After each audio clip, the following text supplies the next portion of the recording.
Welcome back to the Empowered Woman, Badass, and Unfiltered podcast. And today I'm featuring the one man that I'm going to have on this season. His name is Brian Davidson, and I'm telling you, he's here to tell you about how to build hope, grit, and resiliency. And he doesn't just do this for individuals. He does this for organizations as big as the San Antonio Spurs, Workday, Johnson & Johnson, the United States Military Academy, West Point. So let me tell you what he does with MindVue. He's the chief architect of the MindVue Profile assessment and MindVue learning experience. Brian applies his work in measuring and developing mindsets to support educational institutes, healthcare organizations, sports teams, businesses, and like I mentioned, that amazing military academy. Brian, I'm so happy to have you here today. Olivia, it's great to be able to represent my fellow guys out there on the podcast here. Thanks so much. Of course. Yeah. I love this concept. I've showed so many people your website. I will say, guys, check his links below. This website is super impressive. It's very clear cut as to what he does and user friendly. And I love that. Tell me, what made you start MindVue? Good question. So, Olivia, I'm really an educator when you boil it down. So I started off my career as a high school teacher up in the Twin Cities. And before that, I had a degree in psychology. So, I've always been fascinated on what makes people tick and what makes people succeed, especially. And so back when I was a teacher, I was looking at those great students of mine, and I was like, okay, what's making them do so well? And I thought it came down to two important factors. The first of which is self-motivation or intrinsic motivation. And the second was self-discipline. I felt like they had this great discipline and that they were really motivated. So I was like, okay, how does that stuff develop in people? Like, where does that come from? I started to ask those questions. And so I came down to the University of Kansas for a doc program in the field of counseling psychology. And I was pulled down because KU was this hotbed here in the Midwest of this growing area of psychology called positive psych. So positive psych is all about trying to study and figure out what's right with people, as opposed to what's wrong with people. So instead of fixating on the depression, the anxiety, all the disorders, let's focus on grit and resilience and hope and motivation and figure out those qualities. And so I started to learn about all these factors in that program. And as I was going through that work, I was doing a rotation at a university counseling center doing therapy with students. And I felt like, Olivia, the process was so reactive. So before this, I was an educator, I was a teacher. And I thought, my goodness, could we teach these skills that I was learning about? Could we teach these factors in order to prevent a lot of the issues that I was facing there in the counseling center? And so that's when the light bulb went on for me and said, aha, like this is what I want to do with my life and career, is develop some sort of organization that would unite psychologists and educators and researchers together to figure out first, how do we measure these skills really well? And then secondly, how do we build these skills to help people succeed and thrive throughout their lives? And so that was the genesis of what I'm doing today. So what does make somebody more motivated, more, what are those things that makes them more disciplined? What are those things? Well, so a big thing that we've learned over these past several years is when I initially started this work, again, this is back in about 2012, 2013, 14, you would see all this research that shows, hey, grit is predicting this performance outcome, right? It's predicting workplace performance. It's predicting sales performance. It's predicting leadership success. And so we initially thought, aha, it's like people just have grit. They have grit and resilience, and they're just internally motivated as a person. It's like a trait of a person. But as we started to do more testing with different groups and organizations, we'd occasionally come across these individuals who were incredibly high performing, Olivia. I mean, people that were at the top of their game. I'm not talking about generals in the military or university presidents or CEOs of organizations, professional athletes, you name it. Okay, people that are doing really well in life. And occasionally we'd come across these people who, again, were killing it in many regards, but they would score low on our tool. So their scores of grit or resilience or hope or intrinsic motivation would be low. And at first we're like dumbfounded by this. We'd look at them and be like, they're the epitome of so many of these elements, but yet they would score low on our tool. And we, in many cases, could have conversations with these people.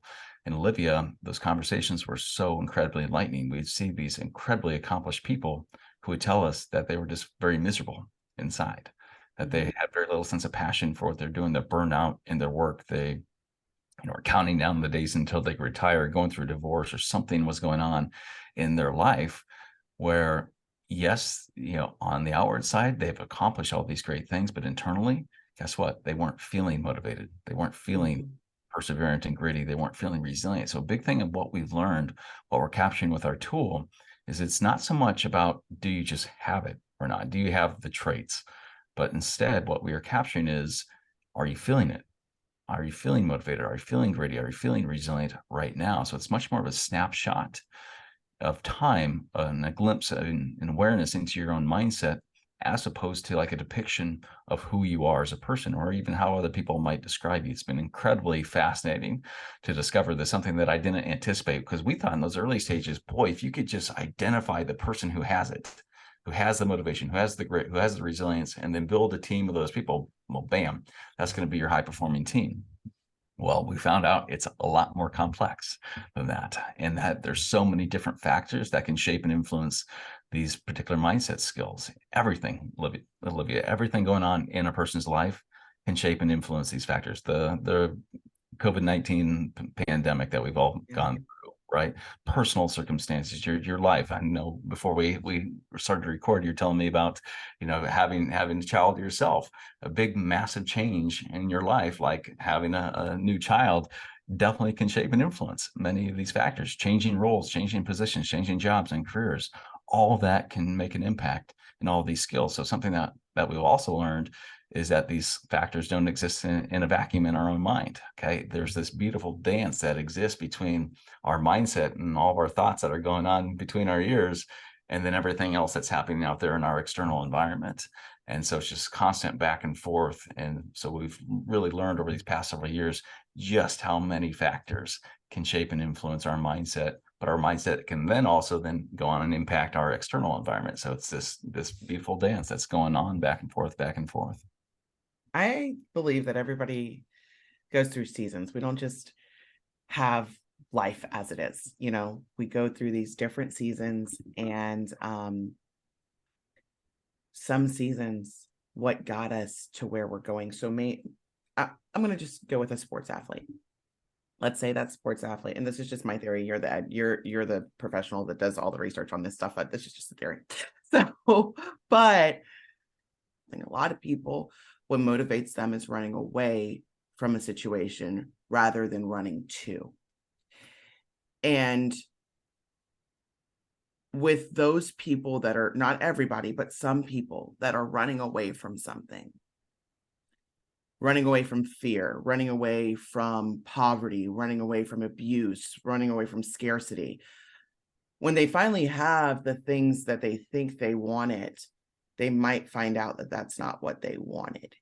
Is that something similar to what you found with the miserable people that were high achievers? Yes. So I'll give you another example. As some trend that we've seen over the years is we'll see early stage entrepreneurs, okay, who are creating a company. We'll see those scores to be really high, and that they're feeling incredibly motivated and perseverant and resilient.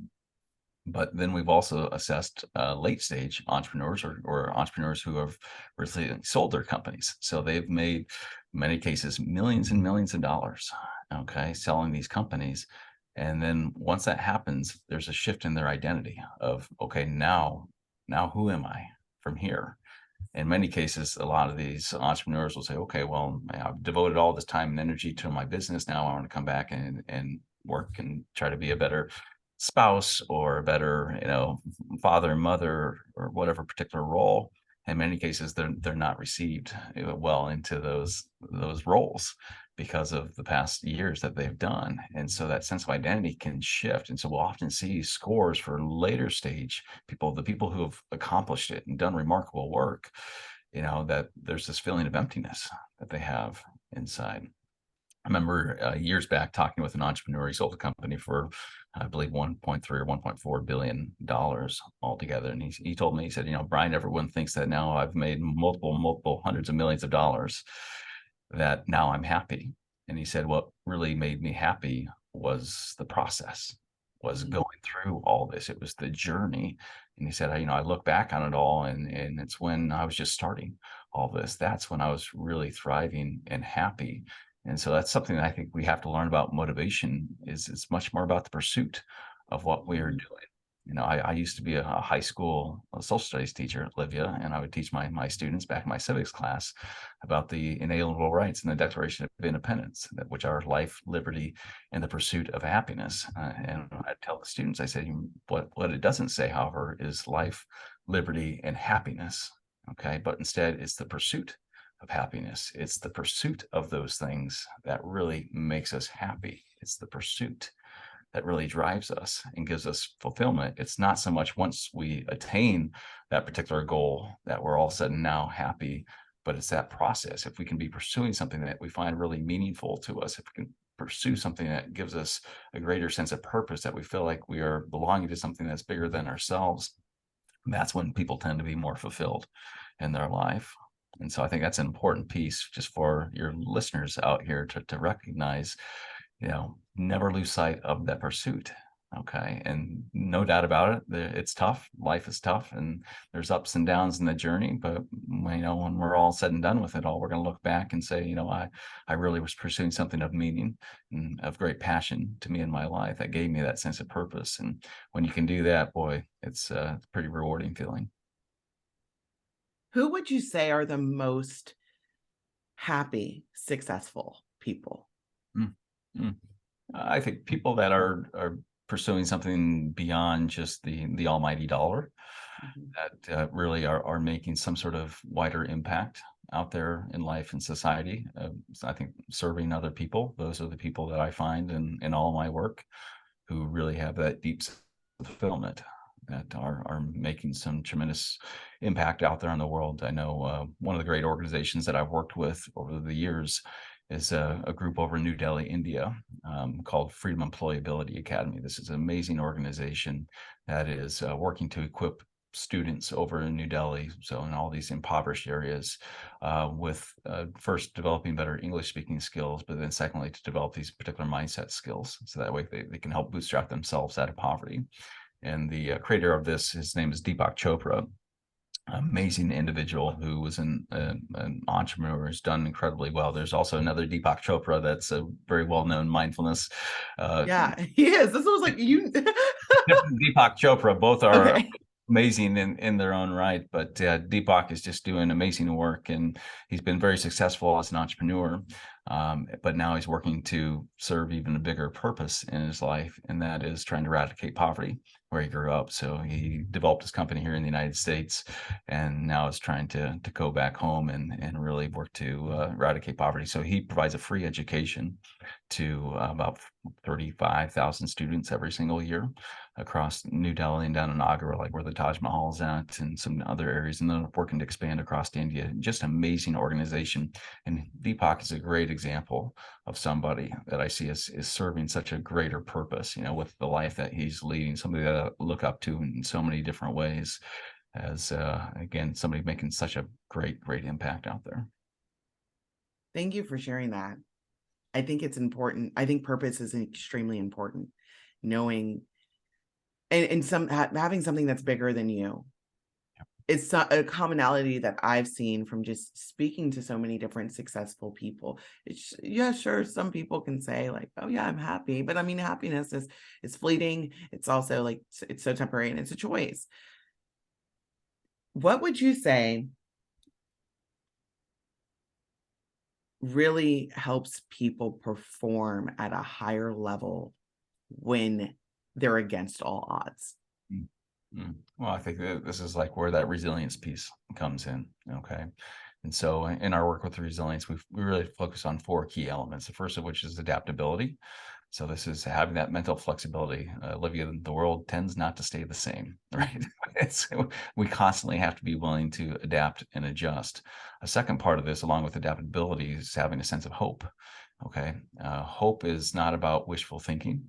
But it's much more about when we are pursuing our goals and have that belief that we can accomplish our goals, but then we combine that with something that we call pathways thinking. And this is when we hit a roadblock, an obstacle.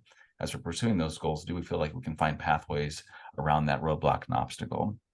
So think about this as like a leader that says, yeah, we're hitting some tough times right now, but we can find a way. Okay, and we will find a way to get around that. And that's what great leaders do. In fact, in my dissertation at the University of Kansas, we found that the very best predictor of leaders that were demonstrating transformational leadership skills was that leader's level of hope. In fact, that leader's mindset, having that hopeful mind, that hopeful attitude was a great predictor of whether or not they were demonstrating successful leadership skills. So we've got adaptability, we've got hope is very important for resilience. Another component is a factor called internal locus of control. And so this is all about this belief that I can influence the outcomes of my future.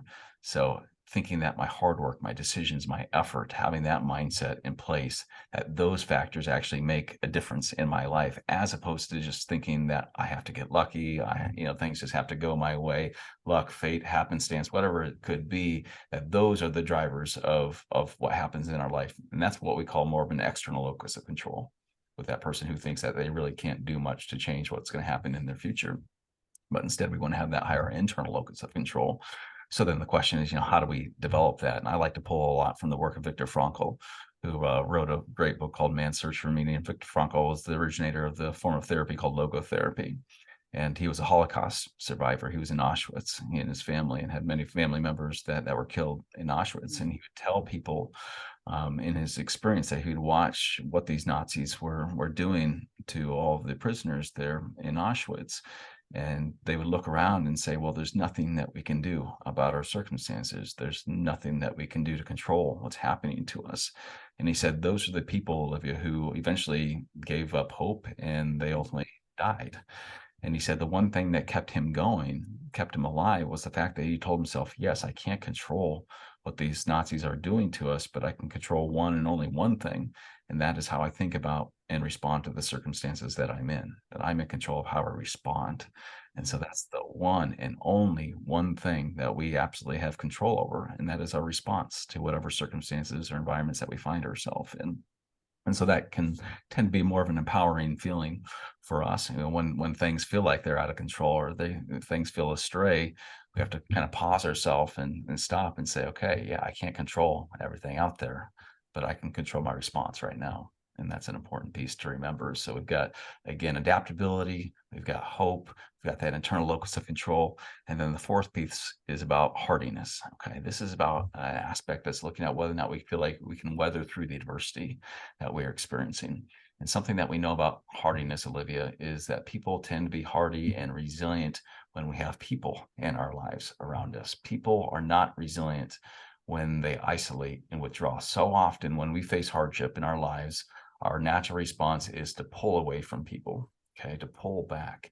Instead, what we need to do is we need to lean in, okay? We need to have those people in our lives. We need a support team. Every single one of us, okay, needs a support group of people around us that can help us navigate through those hard times and help us weather through that adversity. And so it's so important that we lean in, okay, as opposed to pull back from those around us when we face that hardship. So those four together, okay, can really help to instill that greater sense of resilience when we face that hardship. What you just said reminded me of a previous podcast guest that I've had on twice. Her name is Anastasia Vladichinsky. She is from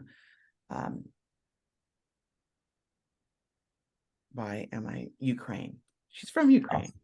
And she has a business that's based on customer service, and she's worked with companies all over the world. And we talked about, the first time we talked about the importance of networking and how people network, because while she was going through the war in Ukraine, she was able to help 150 women that fled Ukraine find jobs, find places to live in different countries, find, get money, all of, have that extra support. And then I had her on again because she was the first time I had her on, it was this time last year. So in the beginning of the war.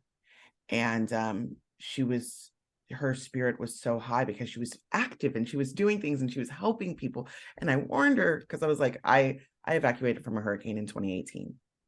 Hurricane Michael, and we lost like 80% of our belongings and all this stuff. But I did a fundraiser for the people back in Panama City like 2 months later, and it was very draining. And it was something that I learned. I was like, you need to help yourself before you go and try to save the world in something that you were affected by yourself. Because I said, you have to make time for you. Well, when I had her on again, she was telling me about, the depression that she was in. And what you reminded me of was what she said was, you cannot be resilient on your own.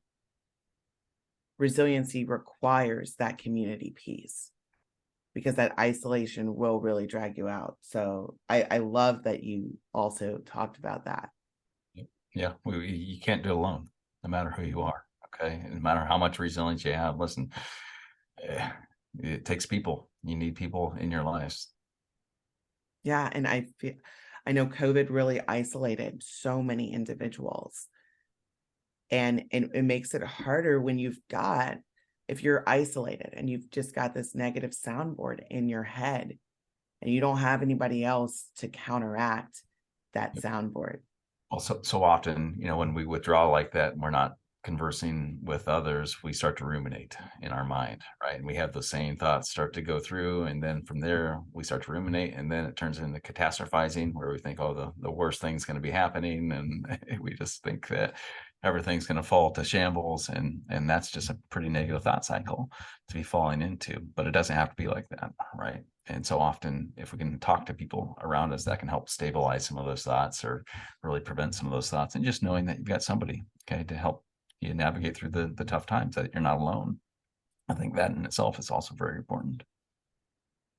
So I'm guessing your assessment is very, very detailed, because the fact that you get a snapshot of where people are, but it seems like you spend a little more time than just, checking boxes. Can you give me a little bit more detail about your assessment? Yeah, so the tool is about 120 items altogether, and takes about 15 minutes for people to complete.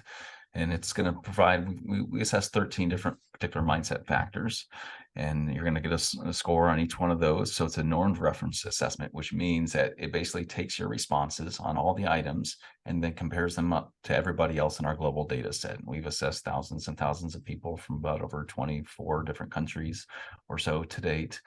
And this is going to give you some insight and awareness into how gritty am I feeling right now, or how internally motivated am I feeling right now relative to a lot of other people out there. What's my level of hope right now relative to others? Now, with the tool, most people get back the results and are like, oh my goodness, I scored a lot lower than what I anticipated. And this is something that we found over time, Olivia, is pretty much everybody, okay, has some lower scores. And we try to reassure people, okay, even if we have low scores, that's okay. Okay. It's perfectly all right to have some lower results. But what we don't want is to stay that way. Okay. We want to use this to get insight and awareness of where we at right now, so that way we can work to improve, work to build things up. And what we're finding in all the science and research that we are conducting is that, yes, you can develop these factors. They are not those hardline traits of who we are, but instead that they're more skills that we can grow and develop and improve in our lives. And so the assessment, again, it's giving you that glimpse into how am I thinking and feeling relative to others. And then we also have the ability to reassess people over time as well. So then we can see how has a person shifted from the first time that we assess them to the second time, typically over like 6 to 12 months. Even though we use the term snapshot, it doesn't mean that, these things shift from day to day. So a person doesn't wake up one morning of their life and feel this great sense of purpose, and the next day it's gone, and the next day it's back. Very rarely does that happen, but these factors tend to kind of more evolve and transform over the course of weeks to months of time. And so we generally recommend kind of a reassessment after about 6 to 12 months of time to see how things shifted. And for the most part, right, we see if people engage in some actual intervention through coaching or training, mindset development work, that we do see an improvement in these skills. But there's other factors beyond all that also influences these skills. Everything that's going on in that person's life can shape and influence. And sometimes, they change a job position, or a divorce happens or something like that, a hurricane in your case, right? All that can shape and influence a person's score. So sometimes we see that the scores drop, but again, it gives us some awareness into where is this person at right now. So then we can be proactive, work to then support and mentor and coach people to get them up to a better spot. I'm really big on asking the right questions, asking yourself the right questions. What are some questions that you ask, or that individuals should ask themselves if they're scoring low or they haven't really seen much of a change in when they're reassessed 6 to 12 months later? Well, that's a real tough question, deep question, because there's so many different questions you could ask depending on, which particular mindset factors you might be scoring lower in. But I'd say just as a great starting point, a lot of what we'll do with clients is to first start with their value system, to ask yourself, what is most value to me? We've got a great module in our platform where we have people do this values activity where they have to narrow down a whole bunch of different values into figuring out what are my key core values that are most important and dear and near to me in my life. And so once you can figure out, what are those core values that you hold, that serves as your guiding compass to do everything moving forward. That's going to guide you in doing the goal setting, right? That's going to guide you in really developing this sense of identity of who I am as a person. And then to help you understand, what do I really want to pursue that I feel like I can stick with for that longer period of time, that aspect of grit. And then from there, if those values are in place, that also helps out with a sense of hope and resilience and adaptability if we have a clear sense of who I am as a person and what are the values that are really important to me. Do you find that individuals living out of alignment with their value system tend to score lower? Well, Olivia, these things tend to shift and mold. So somebody's values could very easily transform over the course of their Mhm. life. What you valued 10 years ago very well Oh, yeah, today, it's especially not. having a child now, you better believe that changes, how you perceive life and the world in general. And so, those values can shift and change. So that's important too, to kind of constantly reevaluate, what is Yeah. important to me in my life. Yeah, we're never gonna be the same. It's actually more of a challenge to stay the same Mhm. than it is to adapt, and I with resiliency, going back to what you were talking about with resiliency, the ability to adapt to change, and I think the world is continuously changing, and yes, it's important to focus on that internal locus of control. I do that a lot. I'm telling just from a personal standard, like I focus on what I can do, right? And I really try not to deal with the general public. Like I deal with the general public. I do because but I'm telling you, like the general public has gotten a little crazy. Like just, just being honest with you. Like I mean, within the first 5 minutes of the shift that I worked yesterday, I had to kick a guest out. I'm like, "What? It's a slow night. We're not even gonna do like that much money. And I'm already having to, deal with these things." Um, so let's say for the high stress individual like myself, what are some ways to look at things differently? That's a good question. So when we're facing stress, I think using some mindfulness activities can really help us out. I don't know if that's really changing how you look at things. I think, but it can just help us to not elevate that stress. And so one of the strategies we really advocate for is using kind of a box breathing method. Just doing a simple four seconds Mhm. breathing in, right? And have it nice, slow, controlled through the nose. You can hold it for 4 seconds and then exhale slowly for 4 seconds, and just do four of those, to four inhales, four deep exhales, and to just kind of provide some opportunity to just recompose, right? To get yourself pulled back together when you are facing that, customer or client that's giving you a Oh. bunch of grief, just to kind of keep your own composure in place. Oh yeah. See that it's funny. That didn't even that was an example. That didn't even really bother me that much. Let me give you something that actually like triggered me. Um, so an employee reported a sexual harassment and the other employee denied that happened. Well, there was a statement made, that you only high fives and handshakes. Um, well, then there was some type of, retaliation to whoever they thought reported this, not the person that was accused. other employees started to, and I recently heard about this. And so that was a little like ick under my skin, because it's like I'm supposed to create a safe environment, you know? And that's not it. And I do box breathing, I do cold showers, I do like uh plenty of walks with God. You know what I'm saying? Like, I mean, I will go and I'll shift and I'll do a lot of things. But I'm very much human. Um, and this person's gonna, one of the people is gonna be off for a while, and I can't prove it was just he said, she said. But what would you suggest I do in that situation? I think so often we think that stress is just bad and horrible, right? And I think we need to shift our mindset towards stress. That, yes, we are going to face stress. It's not fun when we face Mhm. stress, but it's okay if we face some stressful times. Are you familiar with like the Yorkie Dotson model of stress and performance at all? No. So this is like a curve, okay, that we find with regards to, so you got your level of stress on like the x-axis of the graph, and then your performance on the y-axis. And what we find is if somebody is not experiencing any stress at all, that their performance tends to decrease over time. But then if we experience some stress, but it's not crazy amounts of stress, that's when we start to experience the most optimal levels of performance. So actually some stress is actually beneficial for us with regards to our overall performance.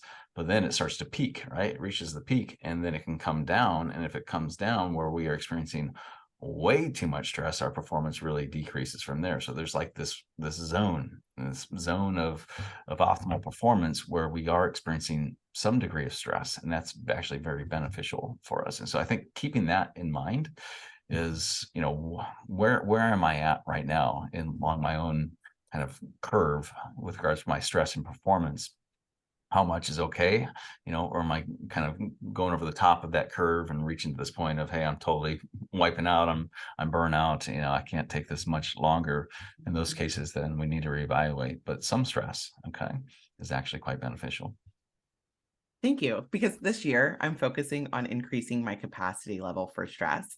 So now I no, I feel like I'm finding a benchmark for, and I know this will change over time, because more things happen, you choose to like let more things go. And I'm pretty much like one of those people that like I don't stress about too much.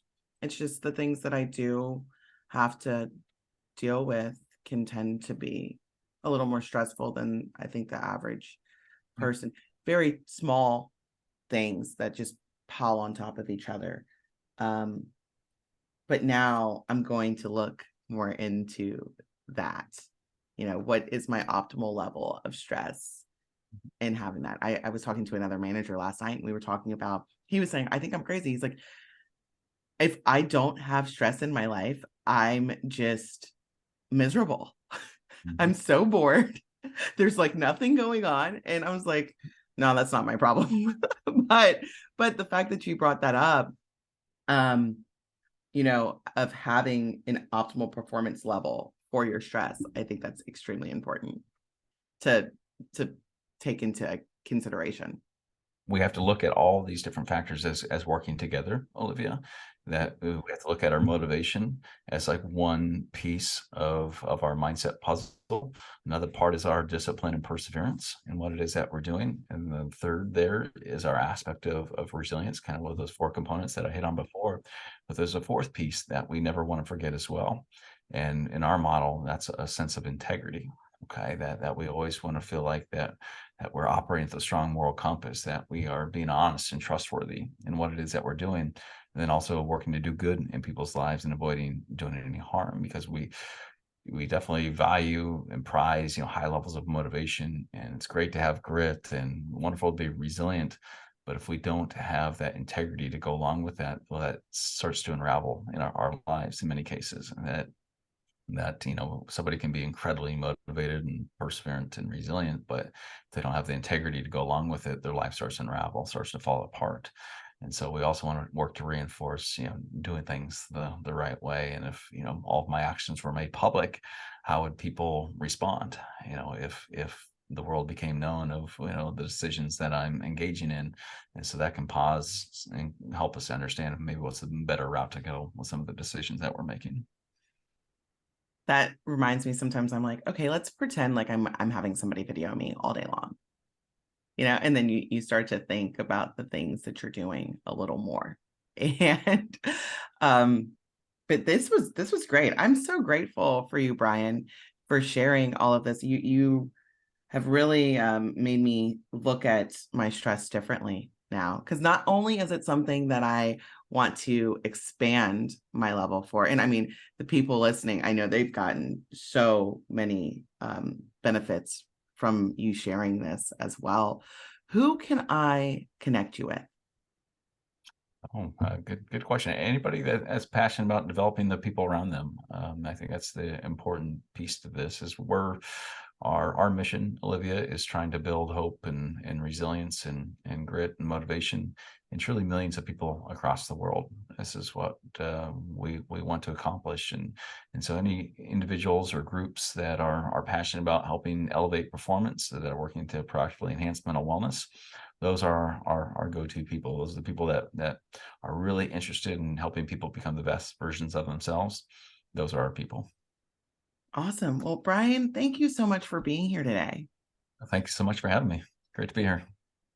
Thanks for listening to this episode of the Empowered Woman, Badass and Unfiltered podcast. If you found any value in this, please consider sharing and subscribing. Now go out and be a badass.